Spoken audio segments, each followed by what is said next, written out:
Section 3 of your chapter outlined important issues that had to be resolved during the Constitutional Convention in Philadelphia in the summer of 1787. This lecture will concentrate on a few of the most important issues the framers had to deal with. One of the basic conflicts during the convention in Philadelphia was the issue of equality and representation. Essentially, the question boiled down to, are all states equal, or are all people within the states equal? Under the Articles of Confederation, each state was considered equal. It didn't matter that small states like Delaware and New Jersey had far fewer people than larger states like Virginia and New York.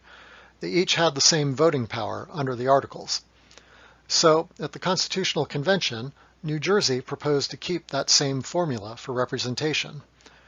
Their plan was for a unicameral legislature, meaning just one chamber of Congress, in which each state had one vote. The New Jersey plan would also give some new powers to the national government, but would mostly keep state powers intact. For many delegates at the convention, especially from larger states, this did not go far enough. James Madison, a delegate from Virginia, had spent months before the convention coming up with a scheme to completely overhaul the Articles of Confederation, essentially coming up with a new, powerful national government from scratch. His ideas were embodied in the Virginia Plan, which proposed a powerful national government, including two chambers of Congress, each of which would have representation based on population. In other words, the more people a state had, the more representatives that state would have in each chamber of Congress. Disagreement among the delegates over these two basic frameworks, the New Jersey Plan and the Virginia Plan, deadlocked the convention for much of the summer. Ultimately, a compromise proposed by Connecticut broke the deadlock. This plan, sometimes called the Great Compromise, proposed two chambers of Congress, one of which, the Senate, would have representation based on equality amongst the states, with each state receiving 2 senators, and the other chamber, the House of Representatives, having representation based on population. This compromise, which blended elements of both the New Jersey and Virginia plans, broke the deadlock and ultimately cleared the way for broader agreement on the Constitution. Another significant conflict during the drafting of the Constitution was the issue of slavery. While there had always been differences amongst the colonies over slavery prior to independence, those differences were growing into a clearer split between North and South by the time of the Constitutional Convention.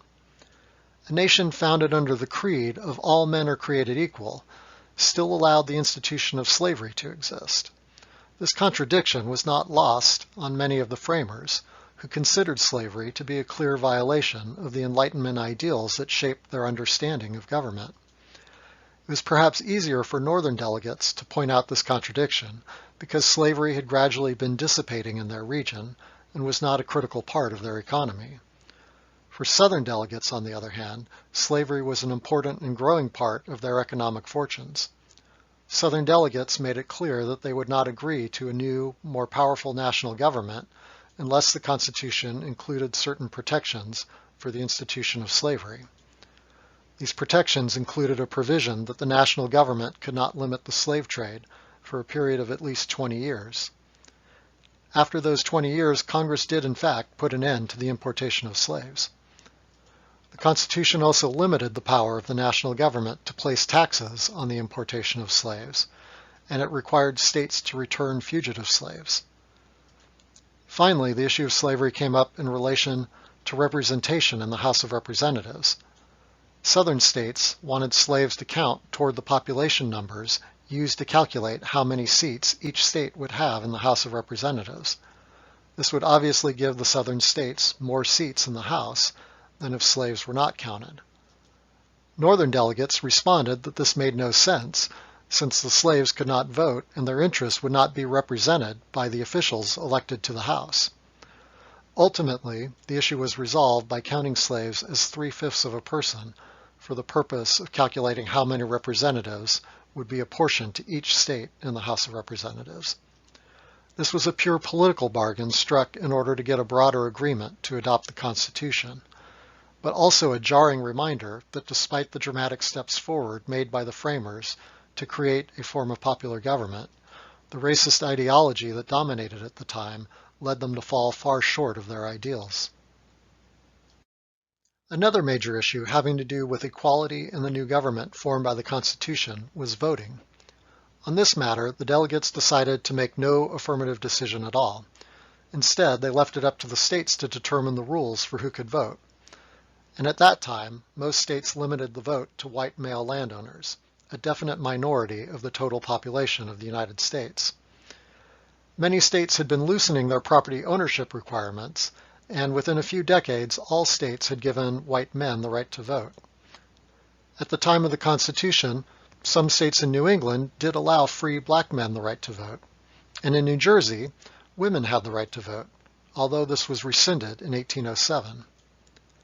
By remaining silent on the issue of voting, the framers of the Constitution left unresolved a major issue of whose voice is heard in politics and whose interests are represented by government. The Constitution has only been amended a handful of times since the 18th century, but many of those amendments have had to do with voting rights, guaranteeing the right to vote regardless of race or sex, establishing 18 years old as the age threshold for voting, and prohibiting poll taxes. These amendments have been crucial for making American government more representative of its people.